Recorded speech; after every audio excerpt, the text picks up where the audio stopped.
Assalamualaikum warahmatullahi wabarakatuh. Perkenalkan, nama saya Giska Aprilia Samanta dari kelas 11 MIA 1 SMA Negeri 1 Lapi. Tareses. Nama saya Alia Rusda Permatasari. Tareses. Dan saya Metari Mamadiana. Tareses. Dan saya Kamila Daunma. Tareses. Dan saya Yufarwati.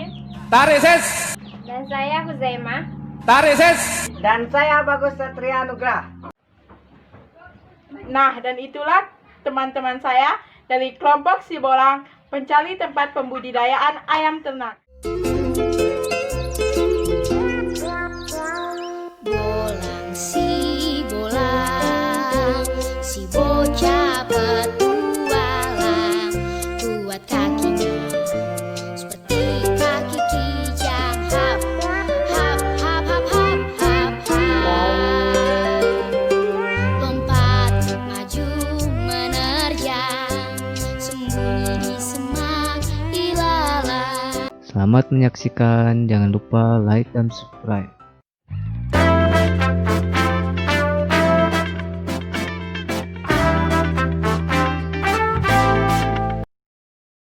Assalamualaikum warahmatullahi wabarakatuh. Waalaikumsalam warahmatullahi wabarakatuh. Nah, teman-teman, sekarang kita sudah berada di tempat pembudidayaan ayam bersama dengan Bapak Abdul Wahab Muhammad Nur. Berkumpulnya kami di sini yaitu untuk menyelesaikan salah satu tugas PKWU yang diberikan oleh Bapak Habibie SPD, yaitu tugas yang menyuruh kami untuk mengobservasi salah satu jenis budidaya, yaitu kami memilih budidaya ayam ternak yang dimiliki oleh Bapak Abdul Wahab Muhammad Nur. Dan sekarang kami akan mewawancarai beliau yang dimulai dari Kamila Dindawerka. Baik, di sini saya akan bertanya pada Bapak Ya. Abdul Nggak usah sebut Lahap. Abdul Lahap. Ya. Mengapa Bapak lebih memilih ayam sebagai bahan budidaya, sedangkan masih banyak sekali jenis-jenis hewan yang patut dibudidayakan? Nah, pertanyaannya bagus sekali ya. Mengapa saya memilih salah satu jenis budidaya ini, termasuk budidaya ayam potong atau ayam ternak ini? Pertama, saya lihat dari kondisi lokasi tempat kegiatan berdekatan dengan rumah sendiri. Yang kedua juga tidak sampai mengganggu lingkungan hidup masyarakat banyak. Yang ketiga, pemasaran ayam ternak ini mudah sekali. Dan yang keempat, masa pemeliharaannya singkat sekali. Hanya membutuhkan waktu 35 hari maksimal sudah bisa menjadi uang. Ya. Lalu apa saja jenis pangan yang Bapak berikan kepada ayam ternak? Oh ya, kalau jenis pangannya itu ada dua macam. Satu jenis pangan yang diberikan pada usia 1 hari sampai dengan 15 hari. Kemudian pada usia di atas 15 hari sampai dengan masa panen, satu jenisnya lagi. Jadi ada dua jenis semacam konsiderat. Nah, semacam konsiderat itu ada dua macam. Yang pertama pada usia 0 hari sampai dengan 15 hari. Kemudian di atas 15 hari sampai dengan masa panen, yaitu 35 hari. Jadi ada dua macam. Apa saja hambatan yang sering terjadi di dalam proses budidaya ayam ternak? Kalau proses hambatannya itu memang dari awal ada pertama pengadaan bibit. Kadang-kadang juga kita tidak tepat saat kita butuhkan masanya itu. Kita butuhkan misalnya dalam bulan sekian bibit kita pesan. Kadang-kadang ada hambatannya, bibitnya kena pesanannya jauh ke Bali. Jadi kadang juga ada, termasuk itu juga hambatan telat datangnya. Kemudian hambatan berikutnya ketika bibitnya ini sudah datang, juga di situ terjadi ada kadang-kadang ditimpa penyakit gitu. Semacam virus. Ya, virus itu ada beberapa jenis gejalanya, yang antara lain gejala tidur berdiri satu, terus gejalanya lagi mengeluarkan kayak keluar ingus gitu, ces ces Itu sudah jelas, sudah tandanya tuh yang kedua. Terus ada lagi tanda yang ketiga, gejala yang ketiga tuh melengketnya kotoran di pembuangannya tuh berwarna coklat. Nah ini harus segera diantisipasi, segera ditangani ketika ada 3 jenis gejala itu muncul, maka tidak boleh ditunda-tunda, itu harus dengan segera itu diatasi. Lalu bagaimana cara Bapak untuk mengatasi Nah, penyakit rabies? ketika ada ini muncul, maka atasi pertamanya itu kita mengganti anunya ini air minumnya itu kita kasih dengan vaksin, macam vaksinasi. Ada juga vaksinasi yang pertama kita teteskan ke matanya.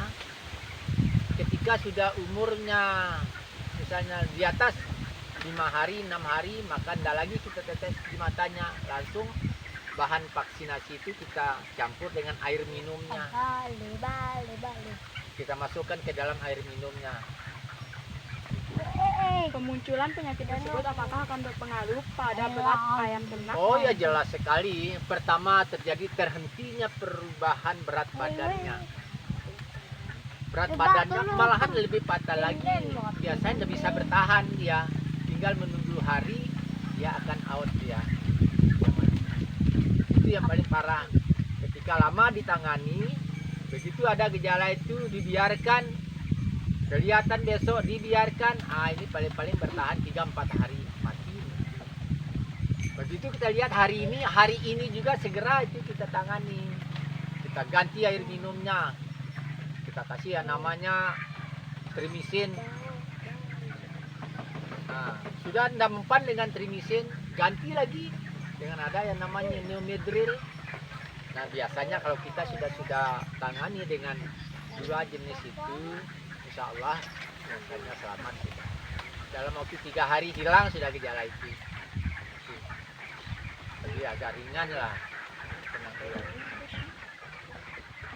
Kira-kira berapa keuntungan yang didapatkan dari budidaya ayam ternak? Terima kasih, bagus sekali pertanyaannya nih. Kalau berbicara masalah keuntungan, maka ini tergantung juga kita kepada pasar.